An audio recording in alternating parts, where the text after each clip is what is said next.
Hello Arsenal family, welcome to another video. And today's a bit different, I'm not going to have the usual setup of the tweets and the content right beside me. I'm just going to have a chat with you guys because there's a lot to talk about. Today we obviously got the announcement of Mosquera. We also got sort of some news about Alexander Isak and Gyökeres with his medical, when it's going to be. But I feel as though today, if you are on social media, if you are on Twitter like myself, the reaction to everything has been kind of disappointing, so we're going to go through that. But before I begin, if you are new here, please hit the subscribe and the like as well. It'd be greatly appreciated. But where I want to actually start is obviously with the news regarding Alexander Isak. If you are you've probably seen it, we all have seen it. It was announced that sort of Alexander Isak has put a transfer request to move away from Newcastle United.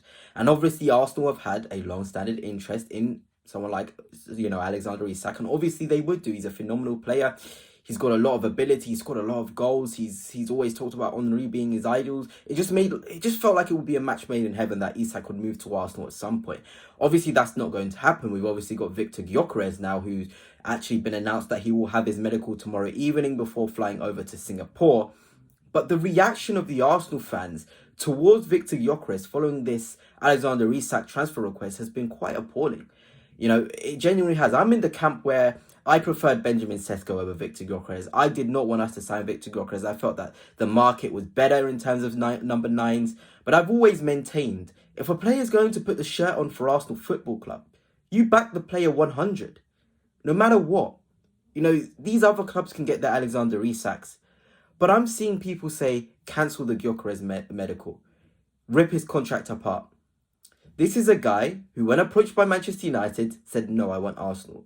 This is a guy, when approached by George Mendes, one of the most powerful football agents in the world, to try and get him to move to someone else other than Arsenal, he said, no, I want Arsenal. This is a guy who went on strike so he could get a move to Arsenal. Now Arsenal fans are wanting his medical cancelled, his contract ripped up, because they want Isak. It's not even confirmed that Alexander Isak is going to leave Newcastle. And I understand it's frustrating. I want Isak every day of the week if it ever came down to it. But this general consensus that we've now got to attack Victor Gyokeres and blame him because we're not getting Isak is crazy. It genuinely is crazy. We're actually getting a centre forward in who has fought back and put everything on the line to get this move to our club. You know how rare that is? I made a sort of list on Twitter talking about players which have forced moves to Arsenal. The list is so small. A massive shout out once again to Dragon Jersey, who are sponsoring this video. You can get yourself some football kits. You can get yourself the old Arsenal kits, the Arsenal kits of the present as well. I highly recommend it. You can use code Fanatics for 10% off at checkout. They've got some really nice, even international kits if you want them. That is the place to get them. But let's continue with the video. I think Will Todd was on it. Gallas was on it. George Eastham in the 1960s. If you haven't heard of him, search him up on Google. As a player who put a request in. Squilacki is another one. They don't come around a lot. Victor Gyökeres putting himself on the line to go to Arsenal is not something we can say happens every summer. Not players every summer are going on strike to get their moves to Arsenal. A player like Benjamin Sesko, he didn't put himself in a position to go on strike to come to Arsenal. He wanted to come, but he never went back and bone like Gyökeres to make this deal happen. I'm just so disappointed in the way that Arsenal fans have reacted towards Victor Gyökeres, sort of now the Isak news is coming. How can we have so much dopamine for a player come in just 2 days ago and then suddenly switch up because a player you prefer, I prefer, has come available? It shouldn't work like that. And I'm going to always be the guys that back Victor Gyökeres and hope he proves me wrong as a centre forward and scores so many goals for us. And this is why the video is structured like this, because it's a genuine chat. We've got to talk about it. Yes, Isak is a phenomenal centre forward, but Gyökeres is here.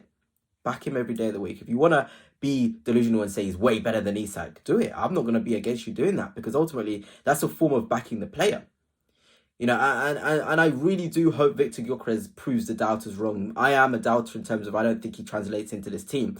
I hope he does translate into this team and win us a Premier League because at the end of the day, the title isn't going to be won on the transfer market. This general consensus that you can win the Premier League just by winning the transfer market. Last summer should be a great example of that. The amount of signings Chelsea made compared to Liverpool, we made 0 signings. Guess who won the Premier League? Liverpool. Everybody expected us to win the league as well with our additions of Calafiori, Marino. You know, that was the general sort of feeling. We didn't do it. Liverpool did it with bringing in no one. And that's just the reality of football. Not everything is going to be linear and expected. Just because Isak goes and joins with Ekatike and Wirtz and Frimpong and Gyökeres, they've got to actually get on the pitch and translate. They've got to get on the pitch and show the quality that they all have. That's a lot harder than you think. It genuinely is a lot harder than you think to just go on the pitch and sort of put in a performance. You know, and show why you're so good. It is. It genuinely is. But anyway, let's move on to the next big news in terms of sort of Mosquera being announced. Because I feel as though if you're on social media, on Twitter, that has been sort of clouded due to the Isak news, due to Arsenal fans being upset that we're getting Gyökeres over him. But in Mosquera, we're getting a top centre-half. Top centre-half. A centre-half who's great 1v1. Long legs to defend in the channels. We finally have somebody to provide a rotation option for William Saliba. You know, how long have us Arsenal fans said, okay, Saliba is playing a lot of minutes here. What happens if he gets injured? We all remember we were so on course to win the Premier League title. William Saliba gets injured in a meaningless Europa League game. Not meaningless, obviously, but in a Europa League game. We had to improvise. Rob Holding had to come in. Season fell apart. That doesn't happen now. We're plugging potential gaps and problems which may arise later on. And this is the same feeling I get with Madueke. He may well start at left wing. He may well be the left winger signing. But he is a contingency plan in the event that Saka gets a massive injury again.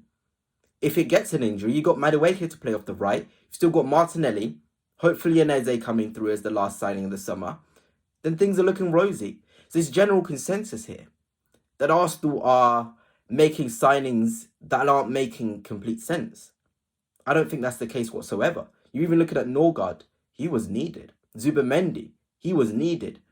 You know, Kepa, he was needed. Last summer, we had a goalkeeper who was cup-tied. You know how ridiculous that is? And I see a lot of revisionism on someone like Edu when we were making deals like that. You know, Edu has done good signings in the past. Erdegaard for 30 million. Declan Rice was a big deal he got over the line. But this revisionism, I'm probably butchering that, over Edu is quite ridiculous considering we finished 2 points off the Premier League title. And our signings through the door were Calafiori and Marino, and that's no shade at them. But that's not good enough. And Sterling on loan. Look at what Liverpool are doing upon winning the league. You've got to build the foundations whilst the team is on a high. We didn't do it well last season. We didn't do it well the season before that. If Gyökeres is coming in and is a player whereby we wouldn't even got a centre forward if we didn't get Gyökeres, because I genuinely feel like if we couldn't sign Gyökeres, it would have been nobody coming in at centre forward. And I feel like that is better than what we've done in the past. In the past, we would have just said, okay, we don't want to pay this nonsense money Sporting. We're happy to go into next season without a centre forward. And that could have came back to bite us. You know, whether you think that was better or not, it could have come back to bite us. But anyway, Gunners, that's it for now. Hope you have enjoyed, and until next time, peace.